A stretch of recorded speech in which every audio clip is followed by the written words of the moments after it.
삼손이 여호와께 부르짖어 이르되 주 여호와여 구하옵나니 나를 생각하옵소서.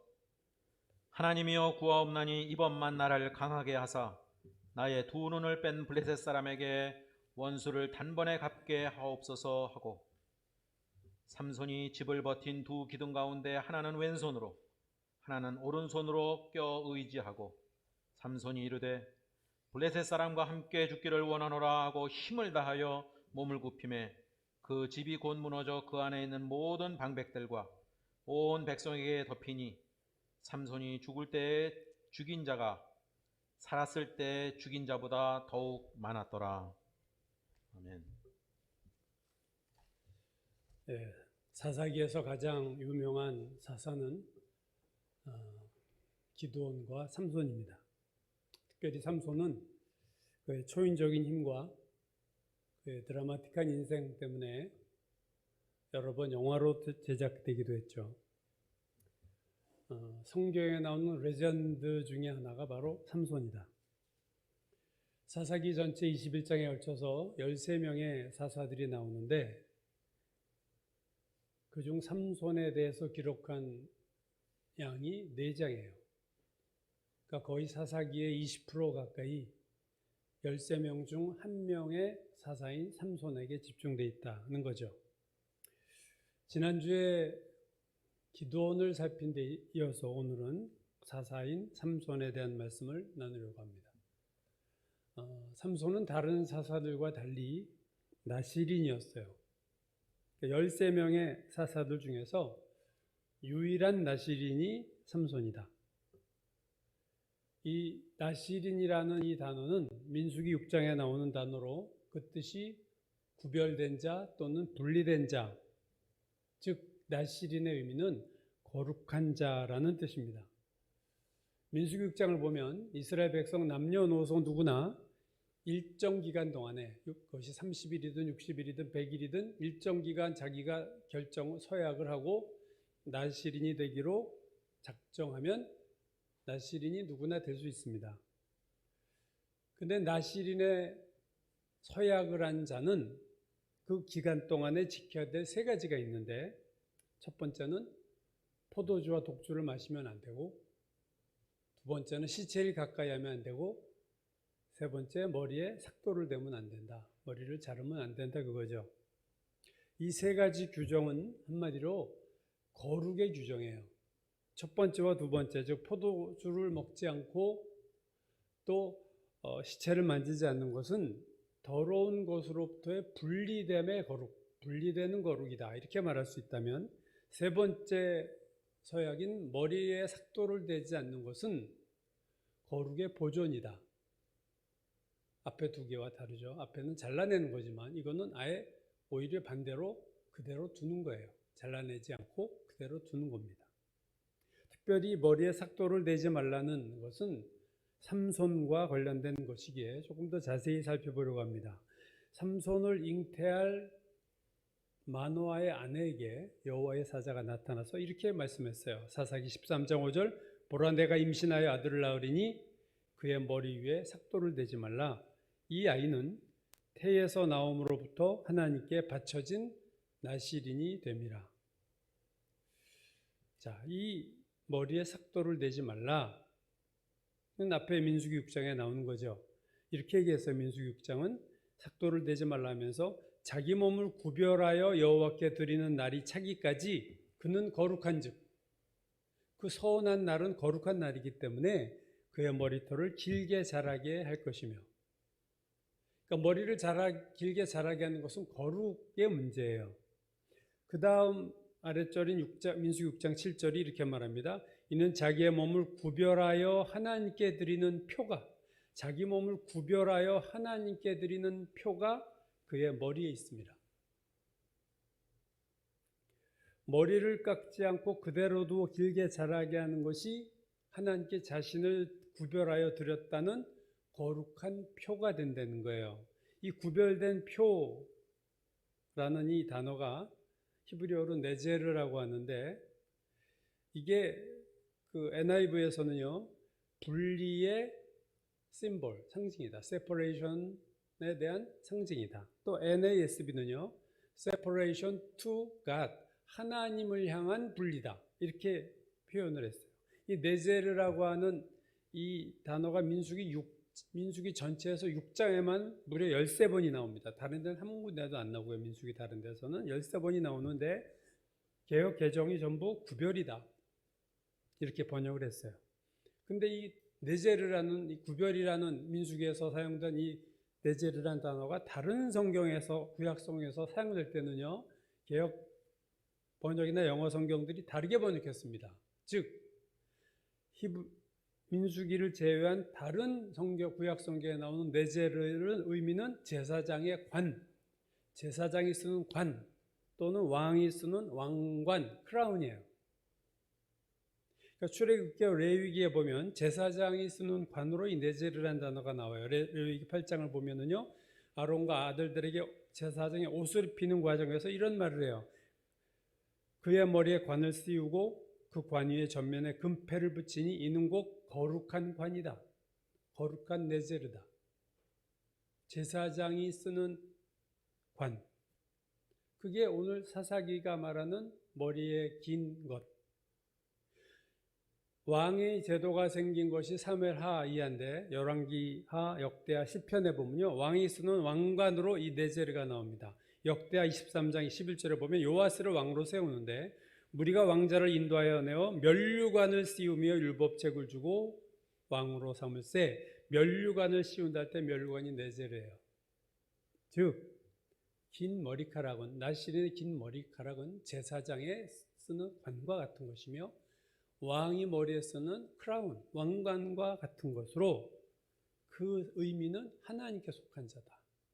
제사장이 하나님께 속했고 왕이 하나님께 속했다는 의미로 관을 쓰고 왕관을 쓰듯이 나시린이 하나님께 속했다는 표가 뭐냐?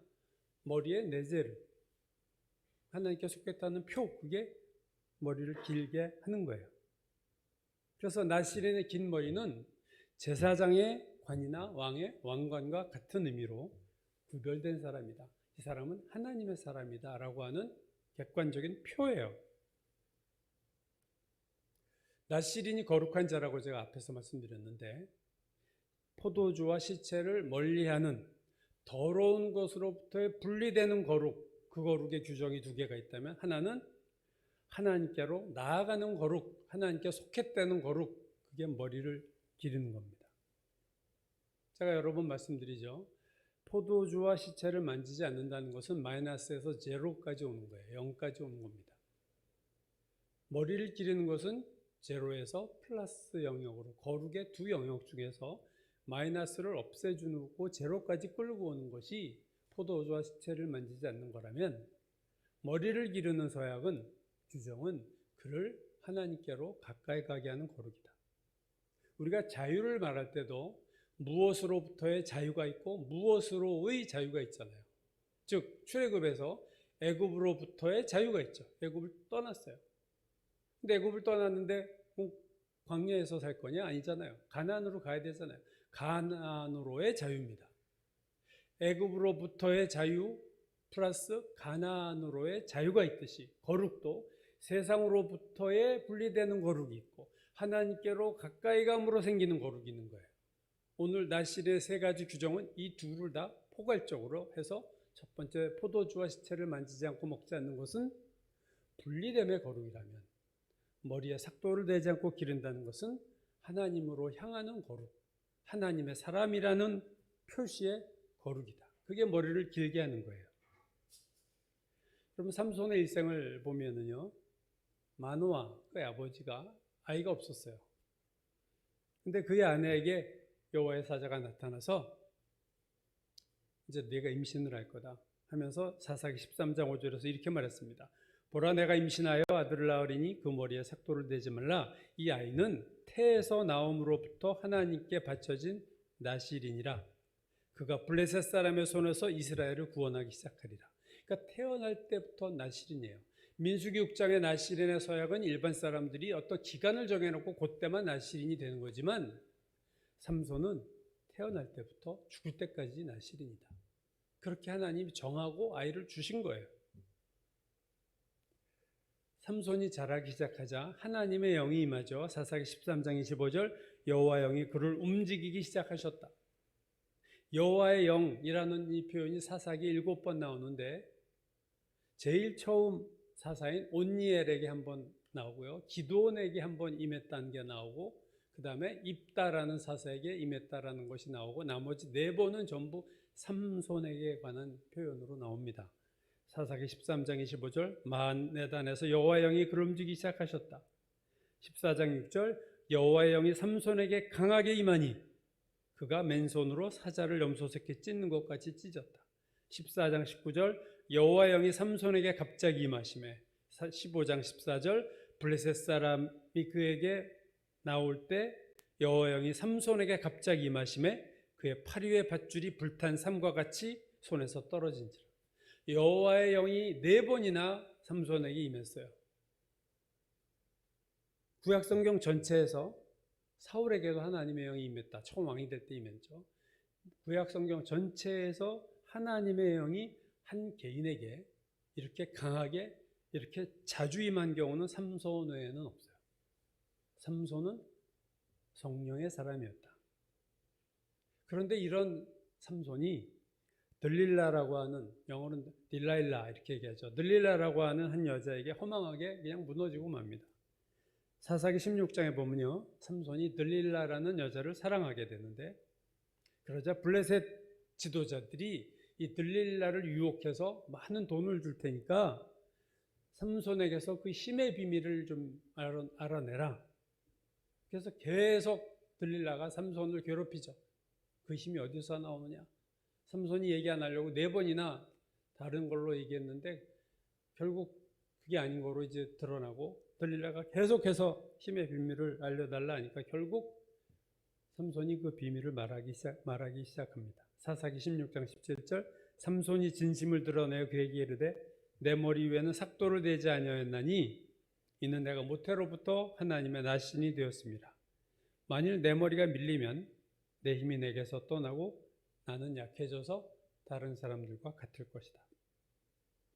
그리고 들릴라가 삼손의 머리를 다 밀어버리고 삼손은 힘이 사라지고 블레셋 군대가 와서 붙잡히고 두 눈을 뽑히고 감옥에서 맷돌을 돌리게 되는 신세가 되고 말았습니다.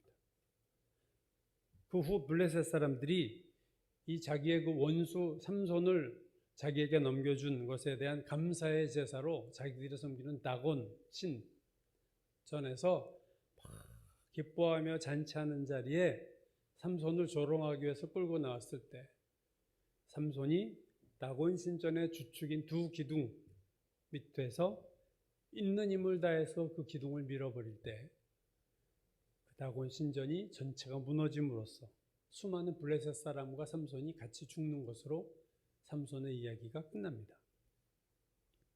이러한 삼손의 삶을 우리가 어떻게 평가할 수 있을까? 오늘 설교 제목처럼 삼손의 인생의 성공이라고 할 수 있을까? 실패라고 해야 되나? 사사기 16장 오늘 30절에 보면요, 삼손이 다곤 신전을 무너뜨렸을 때 죽은 블레셋 사람의 수가 삼손이 살았을 때 죽인 자보다 더 많았다. 나귀 턱뼈로, 참 이건 인간은 할 수 없는 거죠. 나귀 턱뼈로 블레셋 군사 1000명을 때려 죽였어요. 맨손으로 나귀 턱뼈 하나 가지고. 그러니까 그가 최소한 1000여 명은 죽였는데 살아생전에 죽을 때 더 많이 죽였다. 그 성경에 보면은 그 다곤 신전에서 마지막 제사 드릴 때 블레셋의 지도자들이 다 방백들이 와 앉아 있었고 지붕에 3000명이 있었다고 그랬어요. 근데 삼손이 이걸 무너뜨려 버려 가지고 3000명 중 몇 명이 죽었는지 알 수 없지만 성경은 그가 살아있을 때 죽인 블레셋 사람보다 그가 죽을 때 죽인 블레셋 사람의 수가 많았다. 그러니까 어떻게 보면 그가 어떻게 보면 할 일 다 하고 죽었다 이렇게 볼 수도 있겠죠. 그렇지만 분명한 것은 삼손의 개인적인 일생은 불행했다. 개인적인 삶은 실패했다. 사명은 모르겠어요. 그러나 개인적인 삶은 참 불행했다 해도 과언이 아닙니다. 누구보다도 하나님의 영을 강하게 받았던 삼손이 어떻게 그렇게 무너졌을까? 실패의 첫 번째 원인은 여자예요. 여자로 인해서 실패했다. 그 들릴라에게. 그래서 들릴라에게 비밀을 다 얘기하고 들릴라가 16장 9절에 보면 삼손에게 자기 무릎을 빼고 자게 하고 사람을 불러 그의 머리털 일곱 가닥을 따밀고 괴롭게 하여 본즉 그의 힘이 없어졌더라.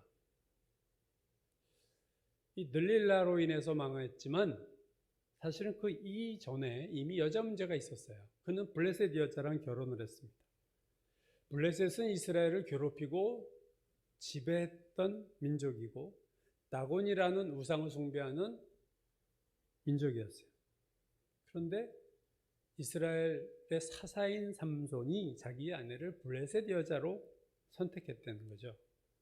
그가 나실인인데 그는 그렇게 하면 안 되는 걸 알고도 결혼을 블레셋 여자랑 했어요. 사사기 14장에 보면 삼손이 블레셋 여자를 보고 홀딱 반해서 부모에게 아내로 삼겠다. 그래서 그의 부모가 내가 어찌하여 할례 받지 않은 블레셋 사람의 여자를 아내로 맞이하려 하느냐 했을 때 삼손이 이렇게 대답했어요. 사사기 14장 3절 내가 그 여자를 좋아하오니. 삼손이 그 여자를 택한 이유는 다른 거 없어요. 내가 좋아하니까. 내가 그 여자 좋은데. 삼손에게 하나님의 뜻도 없었고 자신의 민족 사명 안중에도 없었어요. 단지 내가 좋아하니까 그냥 한 거예요. 결혼한 거예요. 어떻게 보면 오늘날도 삼손 같은 신자들이 저는 적지 않다고 보는데 하나님의 뜻에 관심 없고 내가 좋아하는 인생을 그냥 사는 거예요. 하나님이 어떻게 뜻이 뭐든 성경이 뭐라고 하든 난 이런 인생을 좋아해. 나는 그래서 난 이렇게 살래. 프랑크 시네트라가 부른 My Way라는 가사 끝부분이 이거죠. I did it my way. 나는 인생을 my way, 내 식으로 살았어. 사사기 마지막 장 마지막 절 그때 이스라엘의 왕이 없으므로 사람이 각기 자기 소견에 오른 대로 행하였다. 같은 말이에요. My way. 내가 살고 싶은 대로 사는 거야. 사사기 시대 사람이 그랬고 삼손도 그런 거예요. 사사인 삼손도 그 여자 좋아하니까 그냥 결혼하는 거야. 뭐 블레셋 여자든 아니든 하나님 뭐라고 하든 사명이 뭐든. 오늘날도 많은 하나님의 백성이 저는 이런 삶의 방식을 많이 택한다고 봅니다. 예수를 믿는 삶을 사는 것과 예수께서 원하시는 삶을 사는 것은 별개예요. 예수는 믿는데 예수님이 원하는 삶은 안 살아. 이런 이 삼손과 같은. 삼손이 하나님을 섬기지 않는 게 아니잖아요. 자기가 다 하나님 얘기를 하면서도 결혼은 내가 좋아하니까 했어요. 그 결혼의 결과가 어떻게 됩니까? 그 블레셋 하객 30명과 수수께끼 하나를 가지고 내기를 해요. 옷을 30명이니까 30벌씩 속옷, 겉옷 다 합쳐서 내기를 해서 수수께끼를 냈는데 도무지 알 수 없는 다른 사람은 삼손만 아는 수수께끼를 내니까 블레셋 사람들이 머리를 짜내도 모르겠으니까 삼손의 결혼한 아내에게 윽박지르죠. 너 이거 얘기 안 하면 너희 가문 망하는 거야. 그래서 7일 동안 여자가 울면서 수수께끼에 답을 가르쳐달라 나에게. 그래서 7일 동안 버티다가 수수께끼 답을 얘기해 주니까 결국 블레셋 사람들이 수수께끼 답 너 이거지? 30벌 내놔. 그러니까 30벌 속옷 겉옷 해서 60벌 내놔. 그래서 분노해가지고 삼손이 30명을 죽이고 자기 아버지 집으로 돌아오고 결혼은 파산이 돼요. 삼손이 자기의 사명을 어기고 블레셋 여자와 결혼했지만 하나님은 그 합당하지 않은 결혼식을 파산을 시키시고 삼손과 블레셋이 원수가 되게 만드셨어요. 이제 이래야 싸움이 되는 거예요. 결혼으로 원수가 됩니다. 근데 16장으로 가면요. 1절에 삼손이 이스라엘과 가장 멀리 떨어진 블레셋 지역, 블레셋의 아주 끝 지역 가사라는 지역까지 가서 한 기생과 잠자리를 하는 사건이 나옵니다. 이 문란한 성생활이죠, 삼손의. 그리고 3절 뒤에 4절에 보면요. 또 이런 말씀이 있어요. 이후에 삼손이 소렉 골짜기에 들릴라라 이름하는 여인을 사랑했다. 여자가 3명이 나오죠. 삼손의 여자가 3명이 나옵니다. 블레셋 사람들은 처음 삼손이 결혼한 블레셋 여자를 통해 수수께끼의 비밀을 알아내게 한 것처럼 들릴라를 통해서 삼손의 힘의 비밀을 알아내게 하려고 엄청난 양의 은을 들릴라에게 줘서 유혹을 하죠. 그래서 들릴라가 다 얘기를 해가지고 결국 두 눈 뽑히고 맷돌을 돌린 거예요. 왜 결혼이 파탄이 났어요? 블레셋 여자와 수수께끼의 답을 자기 아내에게 말해줘서 망한 거예요. 왜 머리가 깎이고 그 힘을 잃고 감옥에 가고 눈을 뽑혔어요? 하나님의 힘의 비밀을 들릴라에게 말해줬기 때문이에요. 즉 삼손이 여자로 인해서 실패했지만 더 밑바닥을 들여다보면 실패의 또 다른 원인은 그가 첫 번째 실패의 원인, 거기서 그 실패의 교훈을 얻지 못했다는 거예요. 똑같은 것으로 망합니다, 삼손이.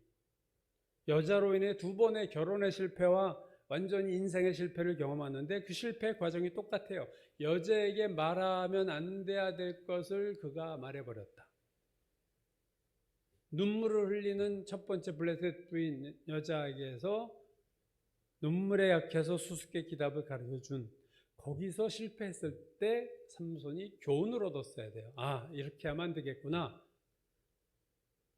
그러나 똑같은 패턴이 들릴라에게서 또 일어나죠. 또 비밀이 뭐냐고 계속 조르니까 들릴라는 결국 삼손의 힘의 비밀을 말하고 맙니다. 삼손의 실패는 블레셋 여자와의 결혼의 실패의 원인을 해서 교훈을 얻지 못할 때부터 이미 예상이 된 실패입니다. 여자 때문에 망했는데 그 망한 핵심은 그가 하나님이 얘기하지 말라고 한 그 비밀을 지키지 못하고 말해버렸다는 거예요. 삼손은 자기의 약점을 몰랐어요. 자기 여자 약해서 여자가 자기에게 참 위험하다는 걸 몰랐어요. 마귀의 입장에서 보면 삼손은 참 쉬운 사람입니다. 여자만 들이대면, 이쁜 여자만 들이대면 넘어오게 돼 있어요. 스트롱맨, 강한 사람이었지만 삼손은 이지맨, 쉬운 사람이었어요. 삼손을 유혹하는 게 너무 쉬웠어요. 여자면 돼요. 아무리 여호와의 영이 4번이나 강하게 임했어도 자기의 약점을 알지 못하고 자기가 그것을 방어하고 준비하지 못하면요, 우리는 한순간에 무너질 수 있다는 것을 삼손이 우리에게 교훈하고 있습니다. 여러분은 여러분의 약점이 뭔지 알고 있나요? 사람마다 약점이 다르죠. 여러분의 약점을 알고 계세요? 그리고 그 약점으로 실패하지 않기 위해서 여러분이 그 약점에 경계를 하고 있고 그 약점을 방어하고 준비하고 있는가? 아니면 나는 내 약점이 뭔지도 모르고 그냥 살아. 이렇게 혹시 살지 않는가 하는 거죠. 삼손이 이전의 실패의 교훈을 기억하지 못해서 망한 것. 여러분도 인생의 실패가 한 번쯤 있었으리라고 여겨지는데 여러분 그 실패의 교훈을 지금도 기억하고 계시나요? 아, 내가 그때 이것 때문에 내가 실패했지. 내가 이것 때문에 망했고 내가 이것 때문에 신앙에 흔들리고 실족하고 시험에 들었지. 다시는 그렇게 하면 안 되겠다. 그 교훈을 지금까지 갖고 있느냐는 거예요. 그렇지 않으면 우리도 삼손처럼 넘어갑니다. 삼손은 여자로 인해서 실패했고 과거의 실패에서 교훈을 얻지 못해서 또 결정적으로 최대 실패를 했고 또 남은 하나가 있는데 그건 뭐냐면 나시린으로서의 실패입니다. 자, 태어날 때부터 나시린인 삼손은 3가지를 안 해야 된다고 그랬죠. 포도주와 독주를 마시지 않고 시체를 가까이 하지 않고 머리에 삭도를 대지 말아라. 삼손이 들릴라에게 망한 것은 머리에 삭도를 댄 것이었어요. 그렇다면 나머지 2 규정, 포도주를 마시지 말라와 시체를 가까이 하지 말라는 잘 지켰었나 삼손이? 먼저 포도주와 독주를 보면요, 사사기 13장 3절 이하에 삼손을 낳을 삼손의 엄마죠, 어머니에게 여호와의 사자가 이렇게 말했어요. 이제 임신하여 아들을 낳으리니 그러므로 삼손의 엄마 너는 포도주와 독주를 마시지 말며 어떤 부정한 것도 먹지 말라. 여호와의 사자는요, 삼손이 아니라 삼손의 엄마에게 포도주와 독주를 마시지 말라. 어떤 이는 이 구절을 인용하면서 하나님은 삼손에게 포도주와 독주를 마시지 말라고 말씀한 적이 없다, 뭐 이렇게 얘기하는 주석가도 있어요.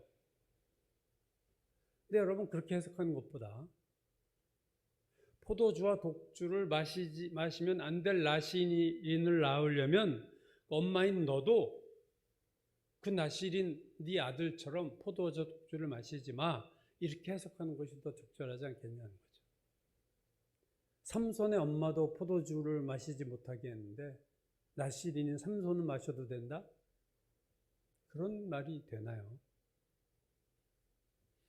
어떤 이들은 삼손이 포도주를 마셨다는 기록이 없다, 그래서 삼손은 포도주와 독주를 마시지 않았다 그래요.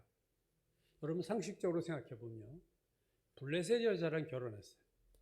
이방 신을 섬기는. 그들은 그리고 결혼식 잔치를 7일 동안 했습니다.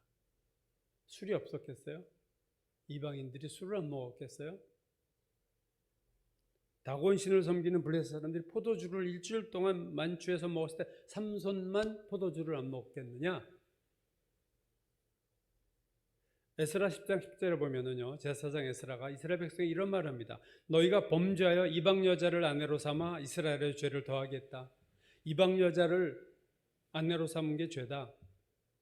일반 이스라엘 사람들도 이방 여자랑 결혼하는 것이 죄였는데 나시린인 삼손이 이방 여자랑 블레셋 여자와, 그것도 자기의 나라를 핍박하는 나라인 블레셋 여자와 결혼을 했어요.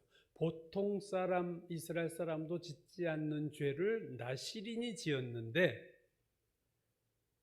보통 사람도 짓지 않는 죄를 지은 삼손이 포도주를 안 마셨다? 나시린으로서 금해야 될 것은 지키고 보통 사람도 지키는 것은 깨뜨렸다? 그랬을까요? 자기를 선택한 이유로 태어날 때 얘기했잖아요. 블레셋 손에서 이스라엘을 구원하기 위함이다.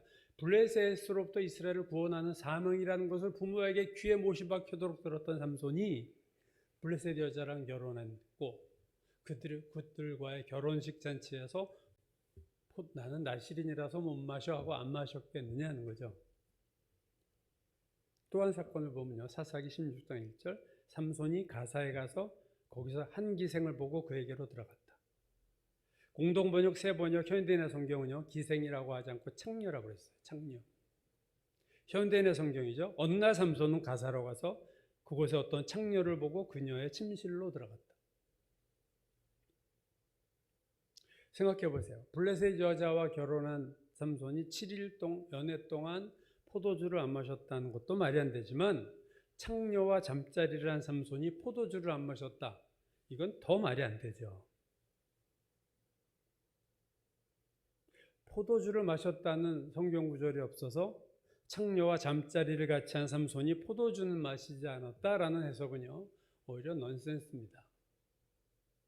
100번 양보해서 창녀와 동침은 했지만 포도주는 안 마셨다 하더라도 나는 창녀와 잤지만 포도주는 마시지 않았으니 나시린의 서약을 어기지 않았어 라고 말할 수 있겠어요, 여러분? 나 나시린의 서약 시켰어. 창녀하고 잤지만 그건 서약이 없으니까. 내가 포도주는 안 창녀와 잤지만 난 포도주는 안 마셨어. 이게 말이 되냐고요. 이게 눈 가리고 아웅한다는 게 이거 아니겠어요?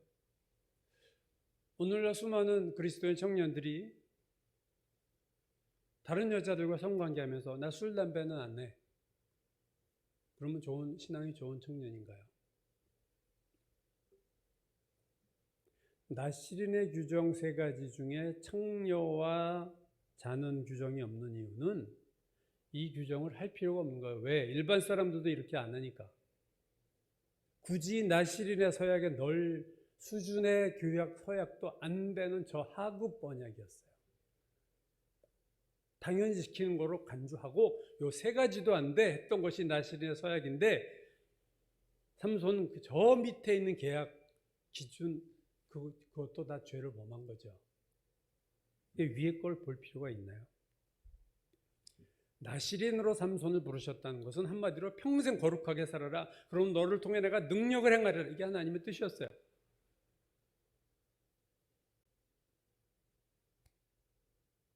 그러나 창녀와 잠자리를 쉽게 했던 삼손은 분명히 포도주와 독주도 마셨으리라고 저는 봅니다. 즉 나시린의 첫 번째 계약을 깨뜨린 거예요. 들릴라 이전에. 민수기 6장에서 나시린의 두 번째 서약은요, 시체를 만지지 말라요. 사사기 14장에 보면 삼손이 사자를 맨손으로 잡은 이후에 한참이 지나서 6개월인지 하여튼 지나서 다시 지나가다 보니까 사자의 시체가 썩고 거기에 꿀벌들이 그냥 잔뜩 몰려서 벌들이 가득하고 꿀이 있는 것을 봅니다. 그래서 사사기 19장 9절 보면요, 삼손이 손으로 그 꿀을 떠서 걷어가며 먹고 그의 부모에게 이르러 그들에게 그것을 들여서 먹게 하였다. 삼손이 사자의 시체를 만졌느냐 만지지 않느냐에 대해서 어떤 분은 삼손은 사자의 시체에 손대지 않고 꿀만 이렇게 떴다 그렇게 주석하는 분도 있어요. 꿀만 떴으니까 사자 시체 만진 건 아니야 이렇게 또 얘기하는 분도 있더라고요. 근데 여러분 이 규정인 민수기 6장 6절을 자세히 보면요, 자기의 몸을 구별하여 여호와께 드리는 모든 날 동안은 시체를 가까이 하지 말 것이요, 시체를 만지지 말라가 아니라 시체를 가까이 하지 말라.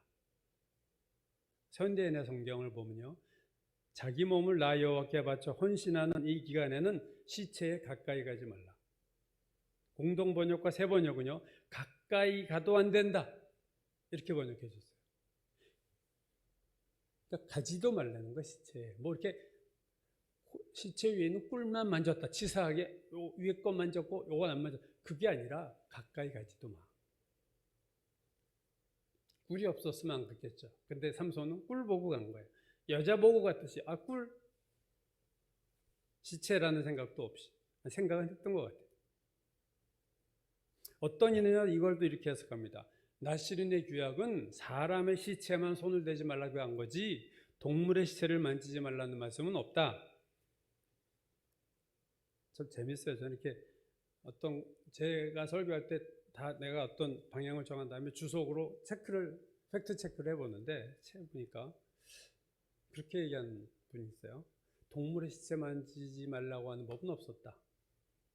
네, 여러분 민수기 6장 줄에서 시체를 가까이 하지 말 때 그 시체를 히브리어는 두 단어예요. 죽은 것 이렇게 되어 있습니다. 근데 죽은 그 다음에 나오는 것은 사람을 포함한 모든 생물을 포함하는 단어예요.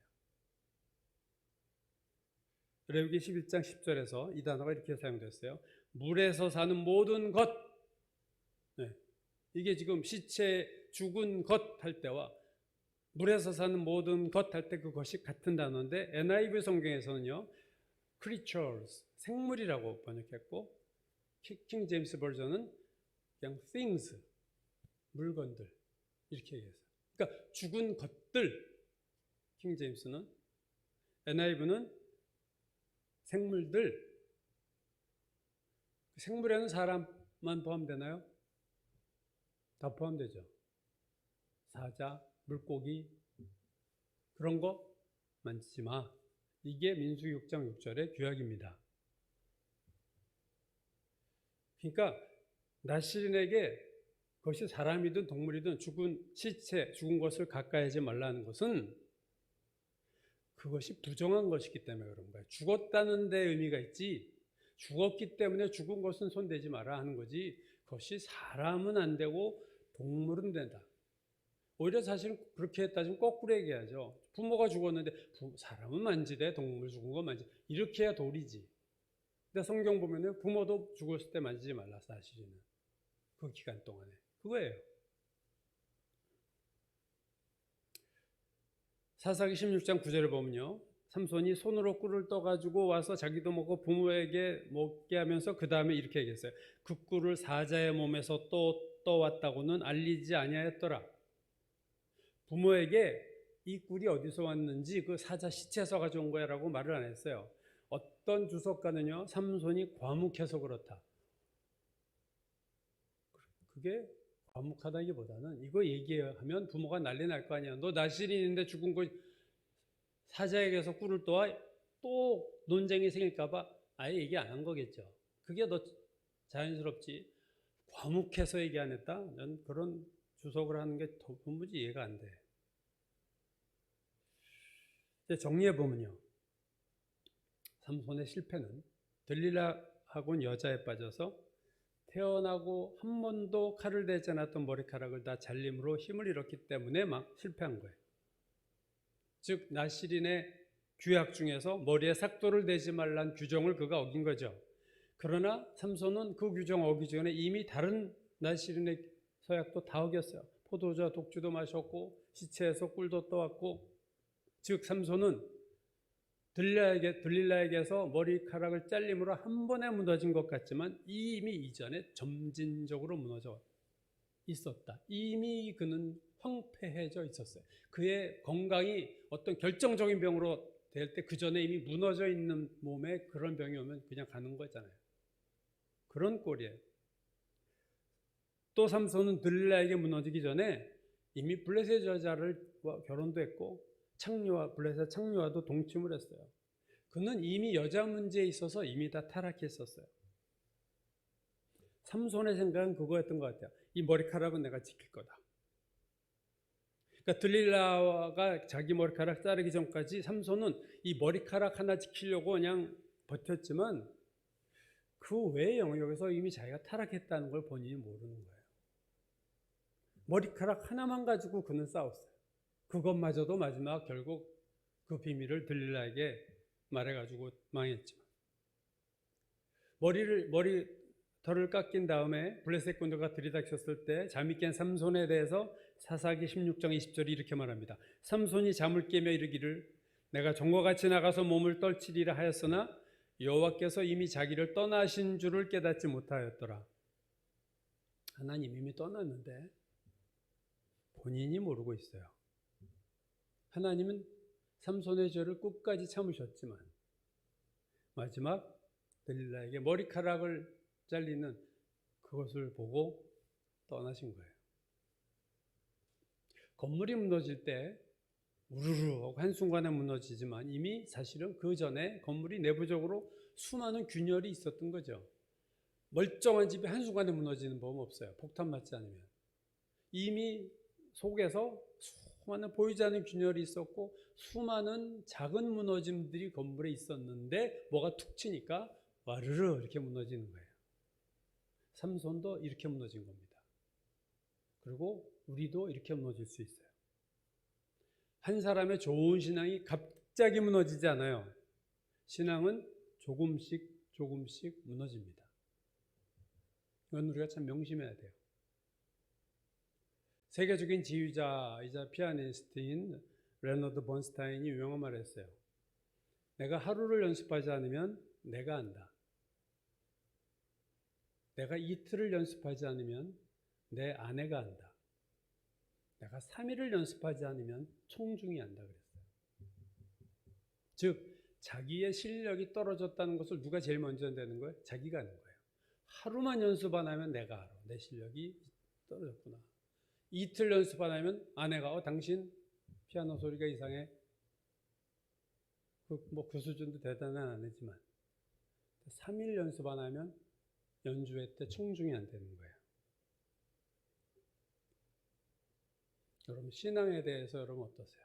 내가 하루만 큐티 안 해도 신앙이 좀 떨어졌네. 어제 안 했더니 여러분 그렇게 느끼세요? 이틀 큐티 안 하면 여러분의 아내가 여러분 아세요?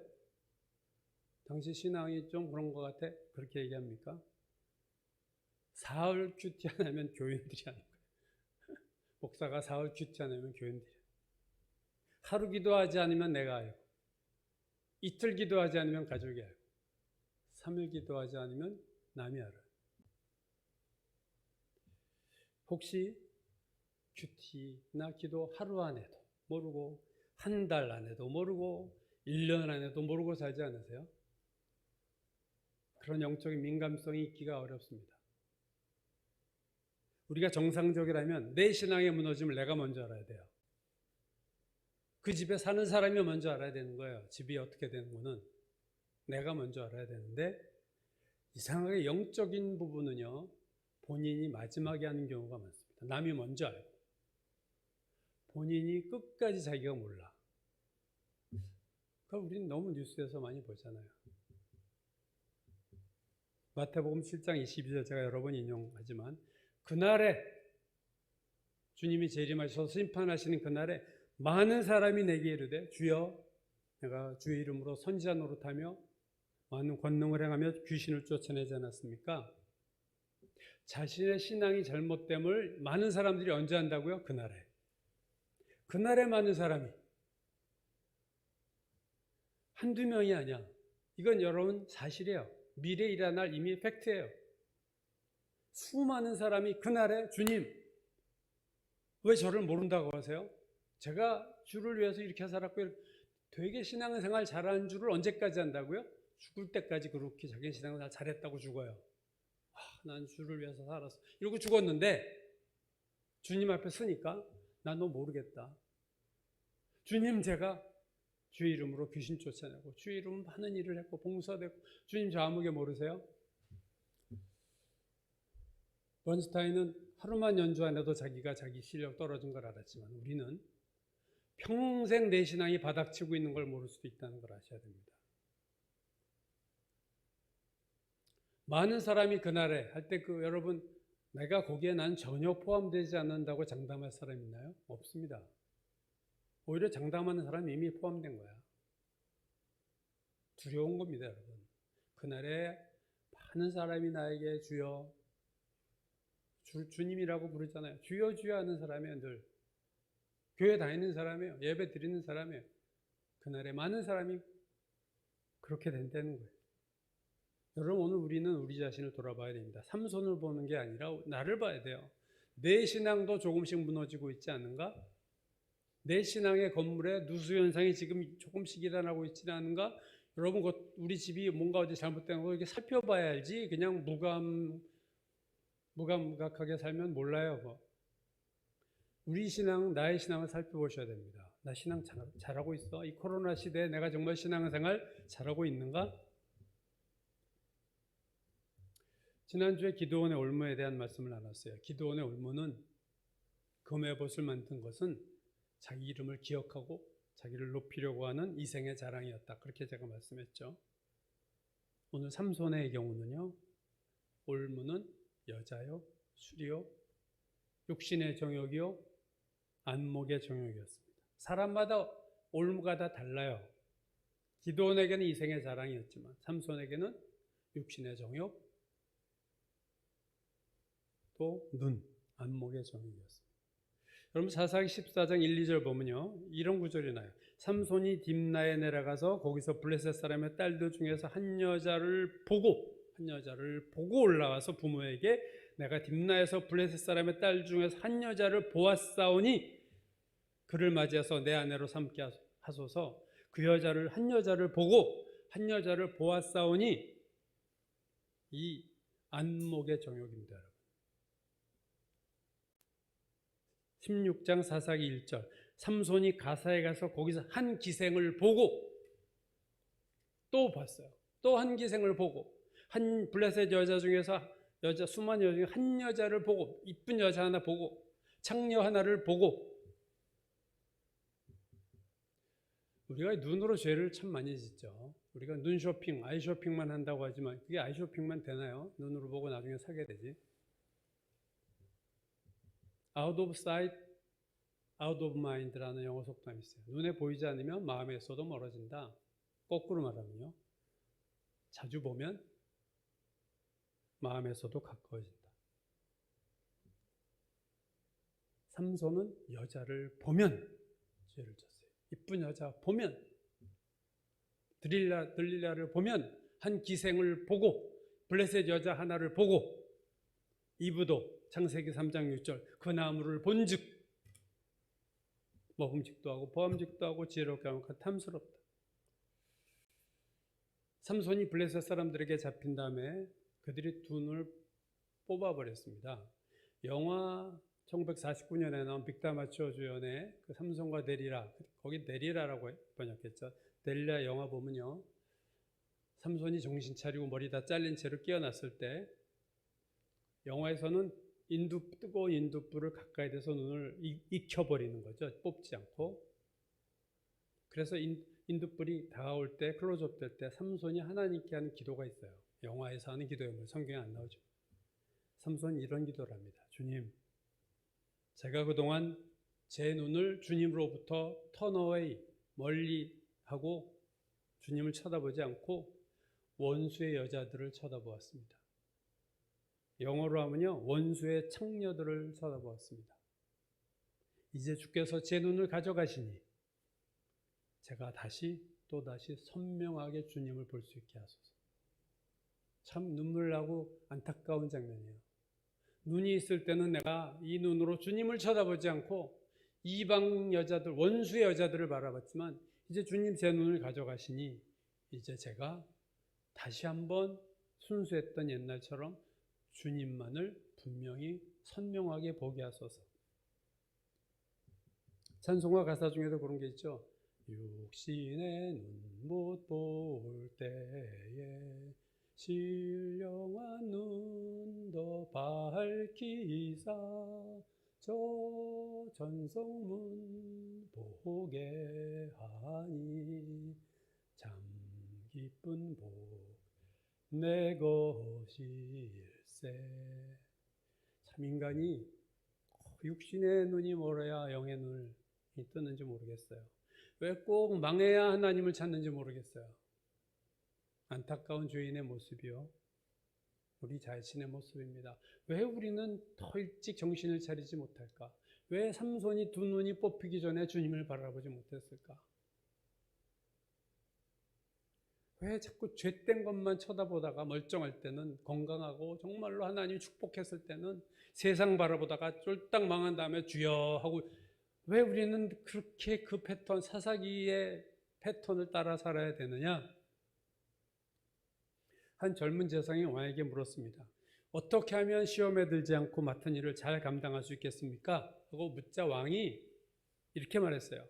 너는 잔소리 말고 기름 가득 든 잔 하나 들고 거리에 나가서 병사들이 있는 진영까지 갔다 와.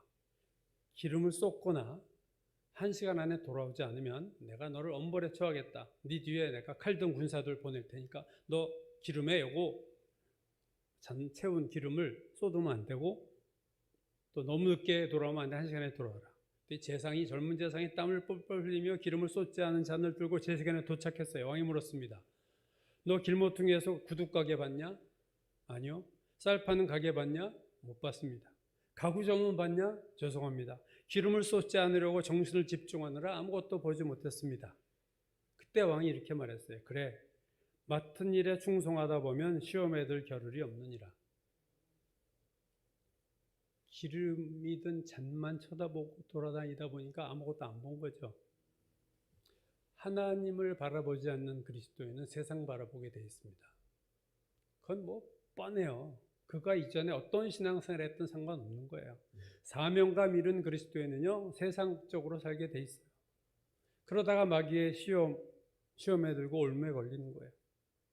삼손이 왜 실패했느냐? 사명감이 다 잃어버렸어요. 충성심이 없어졌어요. 하나님을 쳐다보지 않고 살았어요. 자기가 좋아하는 것을 따라 살았습니다. 그 결과 그는 땅을 치고 후회하는 말년의 삶을 삽니다. 육신의 눈을 잃었을 때 비로소 하나님을 보기 시작합니다. 삼손이 두 눈을 뽑히고 감옥에서 커다란 맷돌을 돌리면서 무슨 생각을 했을까? 많은 회개를 했을 거예요. 많은 눈물을 흘렸을 겁니다. 그리고 다시 한번 나에게 힘을 달라고 기도했을 거예요. 오늘 성경에 나오는 삼손의 마지막 기도가 나오죠. 사사기 16장 28절. 삼손이 여호와께 부르짖어 이르되 주 여호와여 구하옵나니 나를 생각하옵소서. 하나님이여 구하옵나니 이번만 나를 강하게 하사 나의 두 눈을 뺀 블레셋 사람에게 원수를 단번에 갚게 하옵소서. 마지막 기도는요, 자신의 두 눈을 뺀 블레셋 사람들에 대한 원수를 갚게 해달라는 기도였어요. 마지막 기도에 한이 맺혀 있잖아요.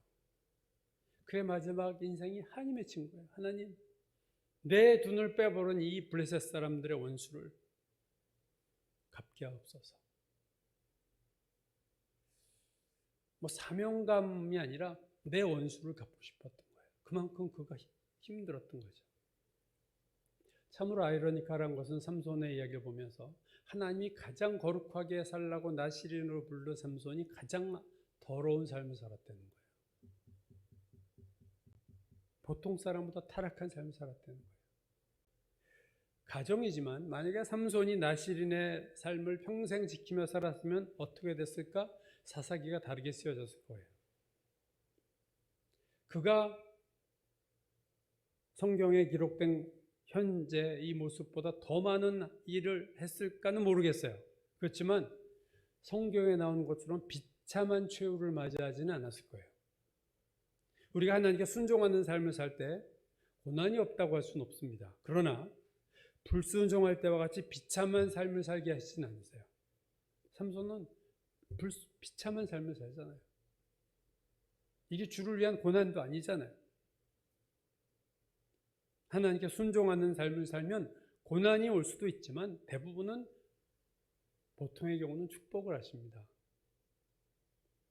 오늘도 삼손의 실패가 저는 반복되고 있다고 믿어요. 삼손의 실패는 우리의 실패, 나의 실패가 될 수 있음을 기억해야 됩니다. 여러분, 나의 약점을 아셔야 돼요. 한 번의 실패를 반복하지 마셔야 됩니다. 신앙은 한 번에 무너지는 게 아니라 조금씩 무너진다는 것을 기억해야 돼요. 눈으로 보는 것으로 망한다는 것을 기억하셔야 돼요. 나도 삼손이 될 수 있음을 잊지 말아야 돼요. 삼손이 여자를 봄으로